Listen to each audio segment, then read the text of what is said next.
fumée, bien sûr. C'était Vita. Il est 11h12 sur les ondes de Radio Tunisien Inter et vous écoutez Autour du Midi. Vous écoutez Autour du Midi avec Mehdi Hawass. Jusqu'à 13h30, on est avec vous. Vous êtes sur la bonne station. Restez avec nous. Aujourd'hui, nous allons parler d'un geste simple, rapide, mais ô combien essentiel, le don de sang.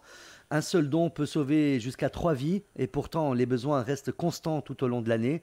Pour nous en parler, j'ai le plaisir de recevoir le docteur Akeli Hamadi, médecin-major de la santé et chef du service de collecte et de sensibilisation au Centre national de transfusion sanguine. Nous évoquerons avec lui l'importance de ce geste solidaire, les besoins actuels en Tunisie, mais aussi l'opération spéciale organisée à la Foire du Crâne les 8 et 9 novembre prochains, où une tente sera installée pour permettre au public de donner son sang sur place. Docteur Akeli, bonjour et merci d'avoir accepté notre invitation sur RTCI. Bonjour Simedi, bonjour chères auditrices et chers auditeurs de RTCI et merci pour l'invitation. Avec grand plaisir. Docteur Akeli, on dit souvent qu'un don de sang peut sauver plusieurs vies. Pouvez-vous nous rappeler à quel point ce geste est vital? Oui, c'est un geste simple, mais c'est un geste qui est sauveteur. On peut sauver 3 vies par un petit geste de don de sang. Ça ne prend pas beaucoup de temps, c'est 1 heure de temps entre toutes les préparatifs et le don et le repos. Dans une vie. Oui, mais on passe parfois des heures au café, Voilà. sans rien faire, pour ne pas dire autre chose. Oui. Mais ce petit geste, ça fera le bonheur à plusieurs personnes, y compris le malade, mais aussi là derrière, toute une famille et toute une équipe d'amis qui attendent son retour parfois. Donc un don de sang, ça fait un don de plaquettes, un don de plasma et un don de globules rouges. Et toute personne a besoin d'un dérivé de sang peut en bénéficier. Voilà. Alors, quels sont, docteur, aujourd'hui les besoins en sang en Tunisie? Sommes-nous en situation de pénurie chronique? Bon, les besoins sont estimés. Si on va suivre les estimations de l'OMS, ils disent que pour les pays en voie de développement, si 2% de la population donne de leur sang, on peut couvrir le besoin. Bon, c'est vrai, en Tunisie, nous sommes dans un pays en voie de développement sur le plan économique, mais sur le plan médical, on est un peu plus en avance pour ça. Ça fait plaisir d'entendre ça. Oh, bien sûr. Oui, il y a du positif. Oui, au moins dans ça. Voilà. Donc, les besoins automatiquement seront plus élevés. Donc, si on compte sur les 2%, on est aux alentours de 240 000. On est un peu plus que 240 000 par an. On collecte ça. On est à 243 000 par an. Mais sur le plan pratique, on sent toujours qu'on a besoin encore. C'est normal. Les besoins, nous on prélève maintenant aux alentours de 650 poches par jour sur le grand... non, sur tout le territoire. Mais les besoins sont estimés après à 800. Donc il en faut un peu plus quand même. Un peu plus.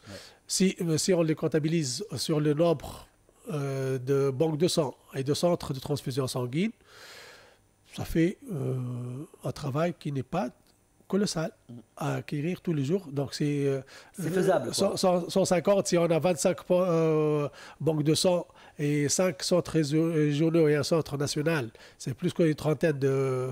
Donc 150 sur 30, c'est 5 poches. C'est 5 poches par jour en plus. En plus, ça va, c'est faisable. C'est faisable. Docteur, quelles sont les catégories de patients les plus concernées par les transfusions? Les personnes. Ça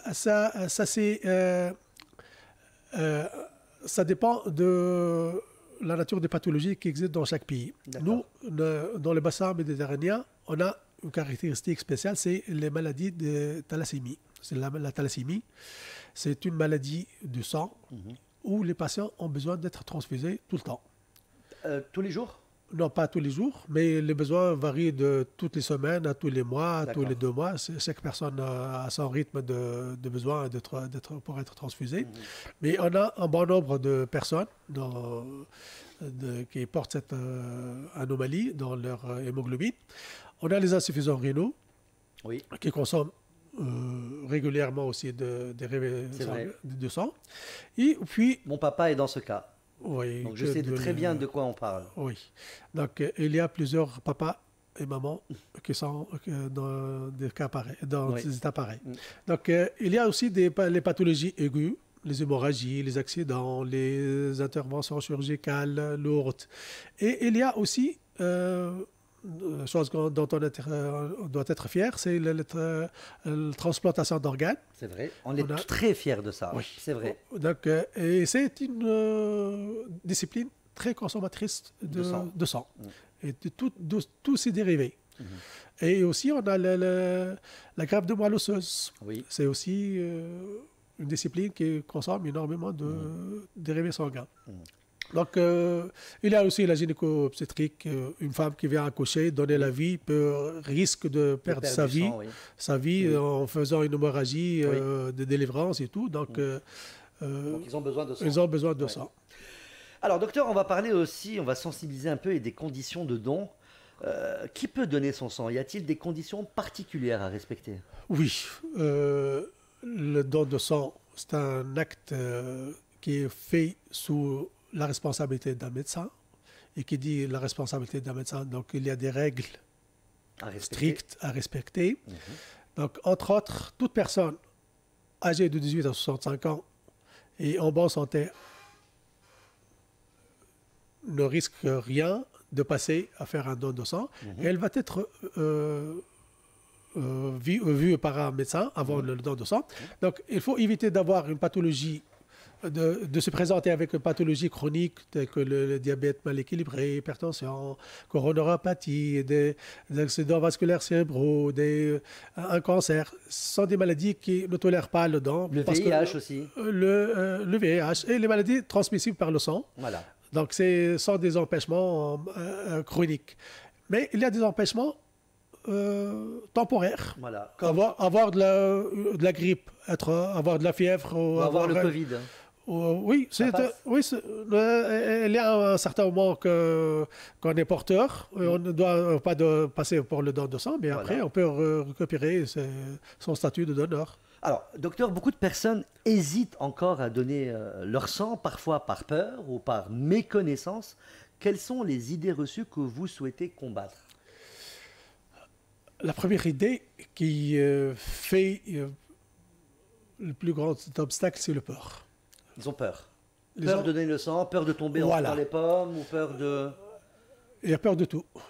Il y a peur de rien. Et il y a même des gens qui ont peur, ils ne savent pas de quoi ils ont peur. On a peur d'être piqué. C'est vrai, il y en a qui ont peur, ils ont la phobie des piqûres aussi. Voilà, il y a des gens qui ont peur d'être contaminés lors de dents. Alors que c'est l'inverse, on risque de recevoir une maladie en recevant du sang, pas en donnant du sang. Tout est bien sûr ouvert, on est d'accord. Tout est à usage unique, c'est petit, et c'est ouvert aseptique. Devant le patient, enfin devant bien le sûr, donneur. c'est devant tout le monde. Donc le matériel est à usage unique. Et puis vous allez donner du sang et ne pas on peut être contaminé? Il faut inoculer le germe dans l'organisme. C'est vrai. Ce n'est pas le cas. Là, on va retirer du sang de votre organisme. Voilà. On va prendre, y compris si vous avez des pathologies transmissibles. Voilà. Donc le contraire, le risque réside dans le fait de recevoir du sang. N'ayez pas peur. C'est pour ça on dit que la meilleure poche de sang est celle qu'on ne donne pas. C'est pas mal ça. Voilà. Donc, docteur, est-ce qu'on peut parler d'un sujet peut-être un peu tabou? Beaucoup de lycéens, beaucoup de personnes en général ne veulent pas donner de sang parce qu'ils sont consommateurs de drogue douce. Est-ce que quelqu'un qui fume du cannabis, même si c'est interdit dans tous les pays, il y en a que c'est interdit, il y en a que c'est pas interdit, mais on va rester en Tunisie. Il y a des gens qui consomment. Est-ce qu'en donnant leur sang, ils risquent quelque chose? Le risque sur le plan de santé n'existe pas.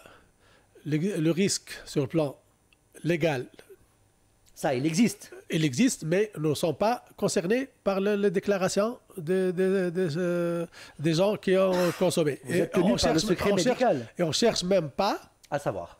Si... non, on cherche à savoir à l'interrogatoire, mais on ne fait pas de bilan pour dire que X ou Y consomme... Pourquoi on ne cherche pas? Parce que le fait de passer de sang à une personne là où il y a des dérivés de cannabis, c'est pas la fin du monde. C'est pas nuisible pour la santé du malade, avec une quantité infime. Mais nous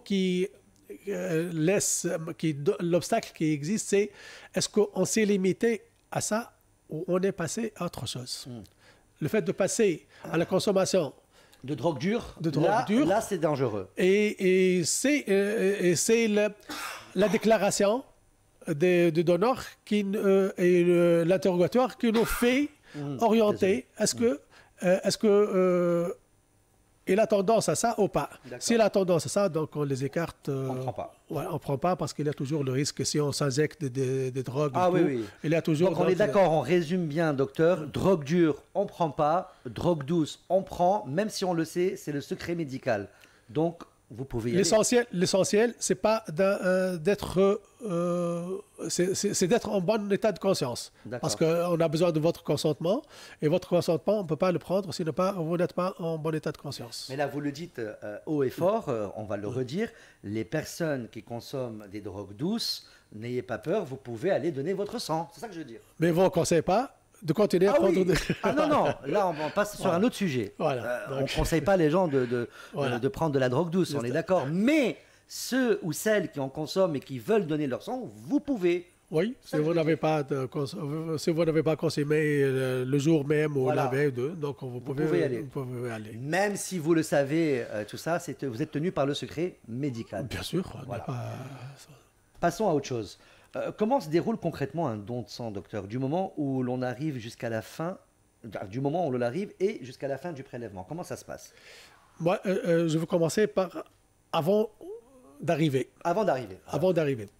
Il faut se mettre dans la tête qu'en arrivant dans un centre de transfusion, je parle du Centre national de transfusion sanguine, vous risquez de trouver la queue. Il y a du monde. Donc il y a une façon d'éviter ça. Nous avons une plateforme, vous pouvez prendre rendez-vous là-dessus. Et donc venir à l'heure que vous choisissez de rendez-vous. D'accord. Parce que les gens se plaignent souvent de ça. De l'attente. Et il y a un deuxième volet, c'est que les donneurs bénévoles, qui n'ont pas de patients à qui ils vont donner du sang, passent prioritaire. Donc si vous êtes dans la salle en attente de votre don et qu'une personne passe devant vous, c'est légal et c'est même affiché sur les... Donc il y a des gens... Pas la peine de faire un problème. Voilà, il ne faut pas en faire un problème. C'est noté. C'est normal dans le centre et c'est même affiché. Donc tout le monde est au courant. On respecte ces règles. Oui, on doit respecter ça. Alors justement, comment ça se déroule? Donc après ça, donc vous passerez à l'inscription. Si vous êtes un ancien donneur, on va retirer votre ancienne fiche pour la présenter au médecin. Toutes les informations. Sinon, on va prendre vos coordonnées tout de suite. Vos coordonnées. Après, vous passerez voir le médecin pour un interrogatoire et un examen dans le but d'écarter les gens qui ne sont pas capables de donner, que ce soit pour des raisons pour le donneur ou pour des raisons pour éviter de transmettre quelque chose au receveur. Après, une fois que vous êtes qualifié apte au don de sang, vous passerez dans la salle de prélèvement. Il y a les infirmiers qui vont faire le prélèvement. Infirmiers et infirmières. Oui, infirmiers dans l'absolu. Dans l'absolu. Oui. Donc après ça, une fois le don est terminé, vous passerez prendre une collation dans la salle à côté et on vous conseille de prendre des mesures de sécurité, telles que boire beaucoup de liquide pour récupérer rapidement. Un peu de sucre aussi. Ah oui, quelque chose de sucré et quelque chose de liquide pour récupérer rapidement le volume sanguin qu'on a. Et une fois que vous avez récupéré, vous pouvez rentrer. Oui, bien sûr. Alors, une question aussi que peut-être beaucoup de gens se posent, comment vous réagissez si quelqu'un donne son sang et tombe dans les pommes? Ça peut arriver. Oui, ça peut arriver. On a l'habitude de voir ça. Mais il y a même des gens qui font ça avant même de donner. Oui, ouais, c'est des malaises, un malaise vagal, Des malaises c'est un malaise vagal, c'est plutôt à cause de la peur qu'on vient de parler. C'est une tout à phobie, l'heure. quoi. C'est une phobie, c'est une sorte de phobie. Donc il y a des gens qui vont des Ils veulent malaises. donner, mais ils ont cette phobie. Oui, mais et ils sont souvent stressés.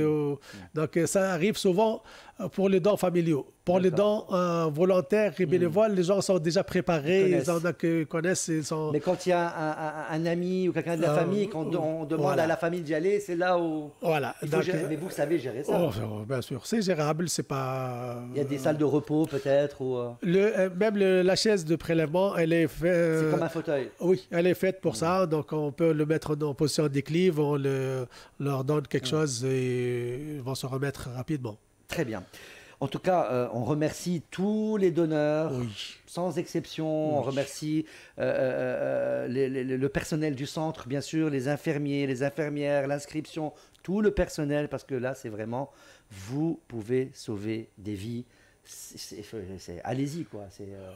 C'est un devoir. C'est un devoir qui est partagé, c'est un devoir de citoyen et c'est un devoir de professionnel de la santé. Oui. Moi, je considère tout le monde des bénévoles, même s'il vient donner à son père ou sa mère. Bien sûr.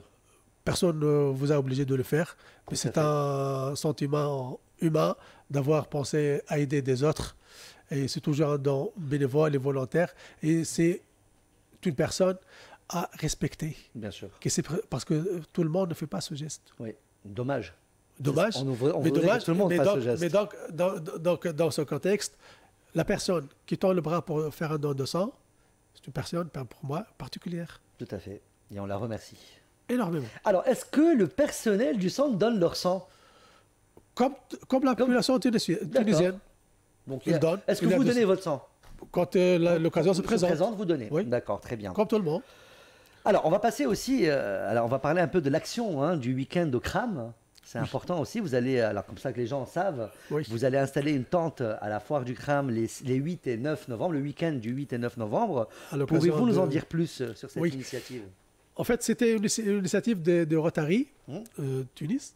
Donc, c'est à l'occasion de la foire dédiée au e-sporting. Sport et e-sport. C'est vrai. Donc, pour la première fois en Tunisie, en plus, on peut le dire. Et on s'attend à une grande affluence. Et comme la population des sportifs on veut est là, voilà. donc on va goûter au sang sportif. Voilà. Donc on s'attend à une affluence. Une grande affluence, oui. De la part des sportifs. Et on peut dire que si les sportifs donnent de leur sang, ça ne va pas nuire à votre santé, mais on aura un sang aussi de qualité. Vous savez, un sportif. Avis aux sportifs, s'il vous plaît. Oui. Donnez votre sang avant de rentrer dans la foire. Il y aura une tente. Vous donnez votre sang, vous mangez un petit truc et vous allez. Et même en sortant, vous pouvez donner aussi. En plus, vous pouvez rentrer et le faire à la sortie, c'est vrai. Mais le tout, c'est de donner son sang. Voilà. Alors, comment ça se passe? Alors, quel est l'objectif donc de cette opération? Bien sûr, c'est de récupérer du sang. Combien de dons espérez-vous récolter sur ces 2 journées? Nous avons tablé sur 150 dons par jour. Poche, on parle de poche? De poche. 150 poches par jour. Donc 300 pour le week-end. C'est l'objectif. C'est l'objectif fixé par les Rotary. Donc, c'est une coopération et plutôt un partenariat. Un partenariat avec les Rotary qu'on essaie de développer encore. Ça, c'est bien. Et c'est leur initiative. On les remercie énormément. Bon, alors, vous voulez le sang des sportifs, mais si vous n'êtes pas sportif, vous pouvez donner aussi. Hein. On est preneurs. On est preneurs de tout. On ne veut pas exclure les autres. Non. Voilà. Mais juste pour dire aux sportifs que ça ne nuit pas à votre santé, ni à vos performances de donner du sang. Bien sûr. C'est toujours récupérable, rapidement récupérable, et vous pouvez reprendre vos activités sportives après un petit laps de temps. De temps que les plaquettes se remettent en forme. Qui se comptent en heures et pas en jours. Ah oui. Ça, c'est bien, c'est important de le dire. Alors, le public, il pourra aussi s'informer sur place, poser des questions ou s'inscrire pour les dons réguliers. Ils peuvent aussi faire ça ou pas? Oui, s'ils ne veulent pas donner tout de suite pour des raisons... Les gens là peuvent répondre à vos questions, à vos soucis. On peut vous orienter. Si vous avez la moindre question, vous pouvez la poser. Oui. Le moindre souci. Très bien. Docteur, quel message souhaitez-vous adresser à nos auditeurs pour les inciter à franchir le pas et à donner leur sang? Moi, j'ai toujours dit que avoir besoin de sang ne peut pas arriver qu'aux autres. Ça peut arriver à tout le monde. Il ne faut jamais dire que ça ne nous arrivera pas. Oui. Tout à fait. Et si vous comptez sur les dons de vos amis et de votre famille, le jour que vous auriez besoin de sang, je vous demande de garantir 2 choses. C'est d'avoir le temps d'attendre leurs dons et que ce soit des dons compatibles avec vous et que vous soyez même dans la région où ils sont, que vous êtes accessible pour qu'ils viennent vous donner ça. Si vous garantissez ça, partez dans la nature. Si vous ne garantissez pas ça, mettez une poche de sang dans la première banque de sang que vous trouvez. Et ce sera une garantie pour vous et pour tous vos proches. Enfin, docteur, comment peut-on se renseigner ou s'inscrire en dehors de cette campagne? Existe-t-il une plateforme ou un numéro à contacter? Oui, il y a une plateforme sur le site de CNTS que vous pouvez trouver sur le site de cnts.tn. D'accord. www.cnts.tn. Voilà. Vous trouverez une application pour prendre votre rendez-vous. Ça vous facilite le don de sang. Peu importe la région, il y aura tout. Pour le moment, c'est pour le Grand Tunis. D'accord. Pour les donneurs de CNTS. On est en train de développer ça pour les centres régionaux. Donc bientôt, on aura la possibilité de faire ça dans tous les centres. Alors pour celles et ceux qui nous écoutent, qui sont dans les régions de la Tunisie, vous pouvez y aller donner votre sang. Oui, bien sûr. Il y a les centres. Il y a les centres régionaux, il y a Jandouba, Sousse, Sfax, Gabès, Gafsa, et prochainement, Inch'Allah, à Medine. Et il y a aussi les banques de sang dans chaque hôpital. Voilà, ça il faut le rappeler aussi. Oui, chaque hôpital, il y a une banque de sang près de vous. Il y a des patients aussi qui ont besoin de sang dans chaque hôpital. Donc quand on veut donner, on trouve. Oui. Où est-ce qu'on peut donner notre sang? Oui, évidemment. Très bien. Alors, docteur, on va passer à un petit jeu. Puisque parler du don de sang, c'est aussi l'occasion de tordre le cou à quelques idées reçues. Oui. On va s'amuser un peu avec un petit jeu. Ça s'appelle Vrai ou Faux, le don de sang sans tabou. Alors, docteur Akeli Hamadi, je vais vous soumettre une série d'affirmations qu'on entend souvent et vous allez simplement me dire si c'est vrai ou faux en nous expliquant pourquoi, bien sûr. Vous pouvez aussi, les auditeurs, jouer avec nous depuis votre voiture ou votre bureau. Vous pouvez répondre dans votre tête et savoir si vous avez eu raison ou pas. Allez, c'est parti. Exemple, je vous donne des exemples d'affirmations. Alors, il faut être à jeun pour donner son sang. Non. Il faut avoir pris quelque chose de sucré et de liquide.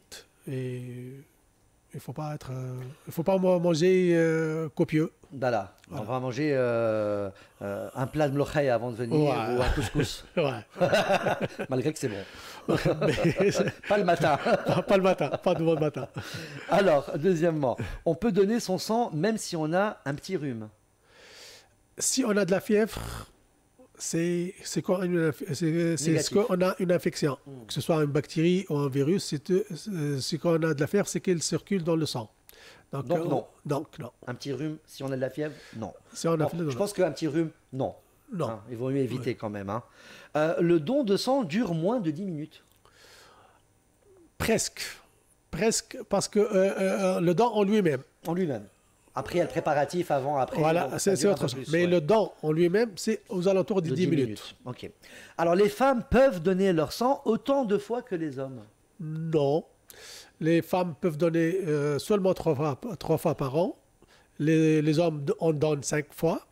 Et l'intervalle, c'est toujours le même. Entre un don et le deuxième, c'est 2 mois. Voilà. 8 semaines. C'est clair. Donc, oui. D'accord. Une personne qui a déjà eu le Covid ne peut plus donner son sang? Non. Non. C'est un virus, c'est une infection virale. Ça passe. On donne. Une fois on est guéri. On donne son sang. Très bien. On peut donner son sang juste après un vaccin? Pas tous les vaccins. Ah, c'est important de le dire aussi. Oui. Il y a les vaccins avec des germes atténués, donc il faut attendre plus de temps. Il y a les germes tués, autre chose. Il y a avec des antigènes, autre chose. Donc, le mieux, c'est d'attendre quelques jours. L'essentiel, c'est de le dire au médecin Lors du consentement. Voilà. Dans de l'interrogatoire. L'interrogatoire. Donc, mais c'est autorisé après des délais qui ne sont pas très lents. D'accord. Alors, les donneurs réguliers sont appelés les donneurs bénévoles. Les donneurs réguliers, les donneurs bénévoles sont les donneurs qui viennent se présenter pour un don de sang sans avoir derrière un rendez-vous. Qu'il y a un malade, précisément, on donne pas, on les classe comme donneurs bénévoles. Mais pour moi, je considère tout le monde est bénévole. Mais les réguliers sont des personnes qui reviennent souvent pour faire un don de sang. Et c'est des dons sécurisés. Pourquoi on dit que ce sont des dons sécurisés? Parce qu'on a toujours le suivi sérologique de ces donneurs. Donc on a la garantie, même si, parce qu'avec une personne qui donne pour la première fois, même si on a une sérologie négative, on ne sait pas si elle est en période de séroconversion et on passe à côté. Mais à l'interrogatoire de donneur, on essaie de chercher s'il y a le moindre risque, on les écarte. Mais parfois, le donneur ne répond pas à tous les critères. Et les gens ne donnent pas toutes les bonnes informations. Toutes les informations, ils ne disent pas tout. Mais pour une personne qui revient régulièrement, on a le background. Voilà. On connaît déjà. On est certain que ça va. Voilà. Donc, c'est de sang plus sécurisé. Alors, 8e affirmation. Le sang a une durée de vie limitée. Il ne peut pas être stocké indéfiniment. Oui. Les globules rouges, c'est le maximum 42 jours actuellement. Les plaquettes, c'est seulement 5 jours. Et le plasma, 1 an. Parce qu'elle est congelée. Donc, on le congèle et c'est 1 an. Okay. Merci pour ces données. On peut donner son sang jusqu'à l'âge de 65 ans. Oui. De 18 à 65 ans, on peut donner. Au-delà, c'est fini. Au-delà, parce qu'il y a toujours des limites d'âge, parce qu'il y a des transformations dans l'organisme. Ouais. Ils ne récupèrent pas aussi bien qu'avant. Et puis, on peut avoir des pathologies cachées que même le donneur ne sait pas. Donc, on évite ça. Alors, après un don, le corps met plusieurs jours à reconstituer le sang perdu. Après un don de sang, 3 heures de temps suffisent à l'organisme pour récupérer le volume sanguin. Quand on dit volume sanguin, c'est que si on a 5 litres de sang qui circulent dans ces vaisseaux, après 3 heures de temps, si on prend du liquide, on va récupérer ça. D'où vient le liquide qui va remplacer le plasma. Le plasma, il vient des tissus interstitiels qui entourent les organes et entourent les vaisseaux. Il y aura appel de ces liquides et il va remplacer le plasma. Donc, les cellules sanguines vont se régénérer dans les jours qui suivent. Mais la quantité prélevée n'est pas énorme pour que l'organisme on va en souffrir. On prélève combien maximum par patient? Maximum 450 millilitres. Maximum. Oui. Au-delà, c'est pas bon. Non, les poches sont conçues pour... sont conçues pour tenir 450 millilitres. Un peu plus, mais non, on prélève 450 millilitres, mais les poches elles sont faites pour ça. Oui, une capacité de 600 millilitres. Comme ça. Donc non, on prélève les 450 millilitres. Merci beaucoup, Dr Akeli Hamadi, pour toutes ces précisions et pour votre engagement au quotidien. On retient un message clair, donner son sang, c'est sauver des vies et c'est à la portée de chacun d'entre nous. Alors, si vous passez par la foire du Crâne, les 8 et 9 novembre, n'hésitez pas à faire un détour par la tente du Centre national de transfusion sanguine. Quelques minutes de votre temps peuvent faire toute la différence. Merci encore, docteur, et bravo pour cette belle action de sensibilisation. Merci à vous. Et merci à tous vos auditeurs. Et à très bientôt, Inch'Allah. À très bientôt. Allez donner votre sang, sauver des vies, s'il vous plaît. Et ça va vous faire du bien, même moralement et mentalement, d'avoir donné et de savoir qu'on peut sauver des vies grâce à un don de sang. Il est 11h41 sur les ondes de Radio Tunis Chaîne Inter. Restez avec nous. On continue notre émission jusqu'à 13h30. Tout de suite, la chaise vide de Louane. Et on revient en direct du Studio 10.